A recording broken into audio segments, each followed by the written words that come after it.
de ejercicio de la función jurisdiccional. Entonces, mi opinión es que no soy partidario de la prueba de oficio, no soy partidario de la prueba de oficio, y creo que existen garantías que se superponen a la exigencia de esa prueba de oficio, en el sentido en que, al menos en nuestra cultura occidental, el proceso responde al principio de dispositivo, de aportación de parte, y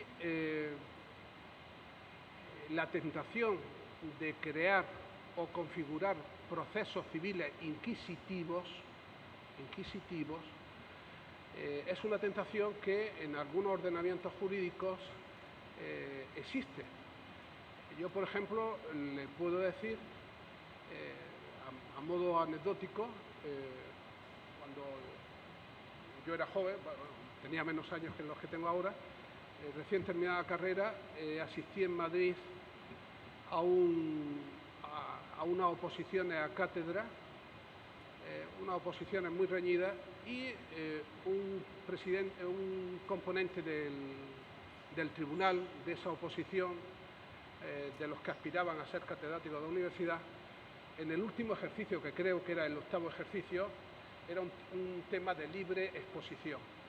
Y él planteó como tema de libre exposición el que los opositores hablaran del proceso civil inquisitivo. El proceso civil inquisitivo está muy vinculado con la prueba de oficio. Con la prueba de oficio. Y recuerdo porque, claro, los actos eran públicos de la oposición, y recuerdo que uno de los aspirantes a catedrático, que luego sacó la cátedra, se sentó delante del tribunal, que lo formaban 6 o 7 catedráticos,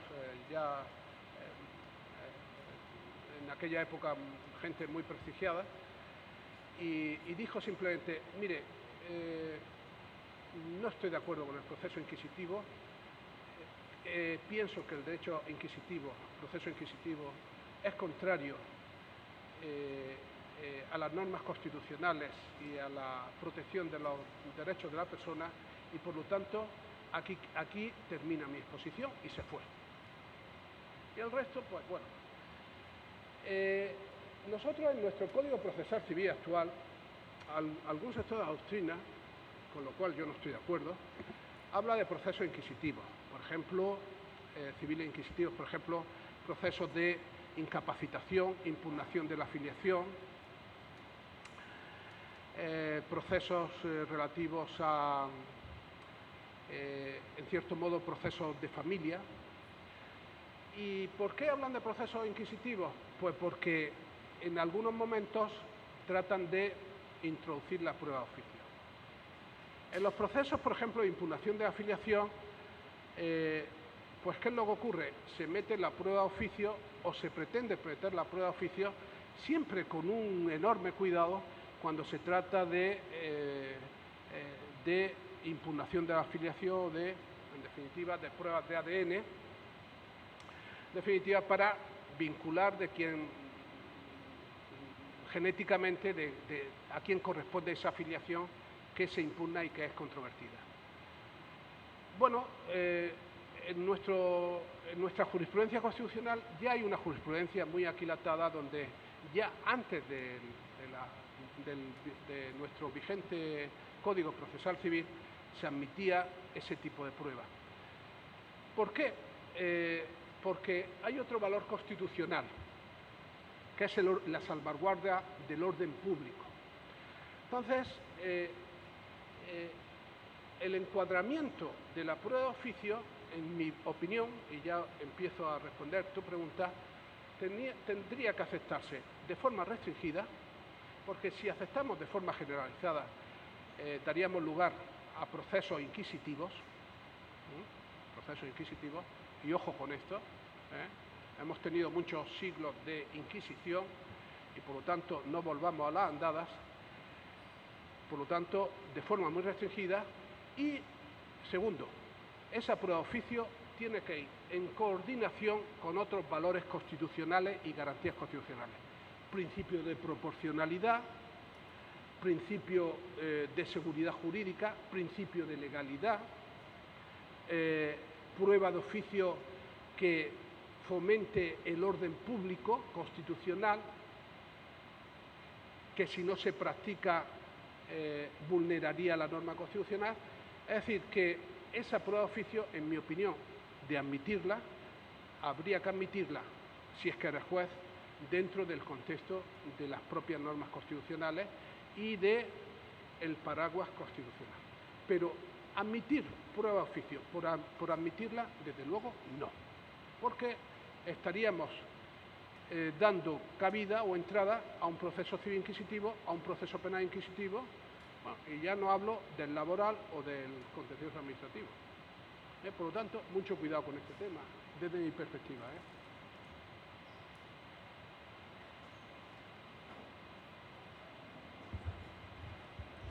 Buenas tardes, doctor. Mi pregunta es, la introducción en el artículo, en el inciso 3 de la Constitución, el 139, del debido proceso y la tutela jurisdiccional, no, en ciertos casos su cohabitación no hay conflictos. En el common law, la prueba prohibida está permitida. La prueba prohibida, hay excepciones a la exclusión de la prueba prohibida y se estaría vulnerando un derecho constitucional, la intervención de las comunicaciones. En ese caso, sería un debido proceso con vulneración de un derecho constitucional. Bueno, yo te respondería de forma similar al que le he respondido a tu compañero respecto de la prueba de oficio.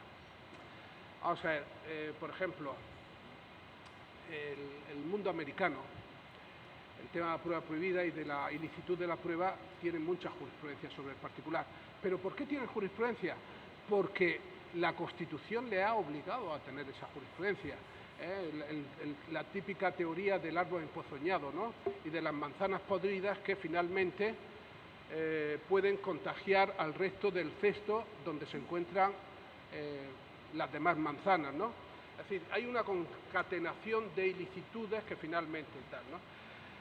Por ejemplo, esa doctrina en los códigos del Civil Law es totalmente desconocida. Por ejemplo, en el Código Procesal nuestro del año 2000, la ilicitud de la prueba se aborda justamente al inicio del juicio, ¿no? Nuestro proceso civil tipo tiene tres partes: la fase alegatoria, que es escrita; la fase intermedia, que es una depuración de las alegaciones, que es de tránsito; y luego la fase principal, que es la del juicio. Pues, ¿cómo se inicia el juicio? Porque el juicio, todo juicio que se precie, solamente sirve para practicar prueba y concluir sobre la prueba practicada. No es un trámite alegatorio. El juicio, técnicamente hablando. Técnicamente hablando. ¿Cómo se inicia el juicio en nuestro esquema de proceso civil? Con la ilicitud de la prueba. Esto para nosotros es una novedad tremenda y no conozco todavía que haya existido ninguna jurisprudencia sobre el tema de la ilicitud, pero ahí está. Por lo tanto, nosotros depuramos la ilicitud de la prueba justamente al inicio propio del juicio, y cuando la prueba ilícita es depurada es cuando ya practicamos la prueba que se ha propuesto en la fase intermedia y las partes concluyen y dan su informe sobre la prueba practicada, y finalmente entramos en sentencia, ¿no? Bien, pues lo mismo te digo, es decir, el tema de la prueba prohibida y la ilicitud de la prueba, que son dos cosas distintas. Hombre, ¿qué es lo que han hecho los americanos? Crear una jurisprudencia bajo el paraguas del texto constitucional y las diversas enmiendas que ha habido a la Constitución. Ahí, ¿qué es lo que se da en la práctica? La confluencia de otros valores constitucionales: principio de proporcionalidad, principio de seguridad jurídica, principio de vulneración del orden público, etcétera, etcétera. Bien, pues, ¿qué es lo que ocurre? Yo ahora, leyendo el periódico El Comercio, el otro día, 3 terroristas de Sendero Luminoso van a ir a la Corte Interamericana de Derechos Humanos porque dicen que no han tenido un proceso justo. Bueno, no sé, el Estado peruano, el ministro de Justicia hoy he visto en El Comercio que le está diciendo a la Corte Interamericana que no se meta en asuntos internos. Eso también pasa en Europa, ¿eh? Nosotros últimamente hemos tenido multitud de pronunciamientos del Tribunal Europeo de Derechos Humanos condenando al Estado español, ¿no? Todo va por el tema del proceso justo y los principios de proporcionalidad y el paraguas constitucional. Pues bueno, esas son las reglas de juego y en definitiva, pues bueno, vamos a ver. Esto de Sendero Luminoso, ¿qué es lo que dice? Que le hicieron torturas. Yo hoy precisamente en un periódico digital español, España ha sido condenada por el Tribunal Europeo de Derechos Humanos de Estrasburgo precisamente por un caso exactamente igual. ¿Qué es lo que ha dicho nuestro ministro de Justicia? Que se han cumplido todas las garantías. Claro. Conclusión, bueno, que eso va en orden a la dinamicidad del propio derecho procesal.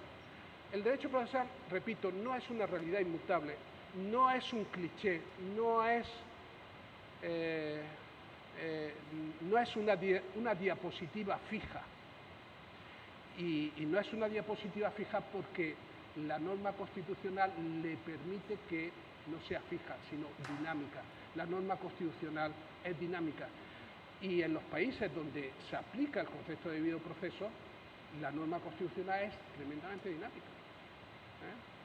La Constitución inglesa se está haciendo cada día. La Constitución americana tiene multitud de enmiendas. Todo esto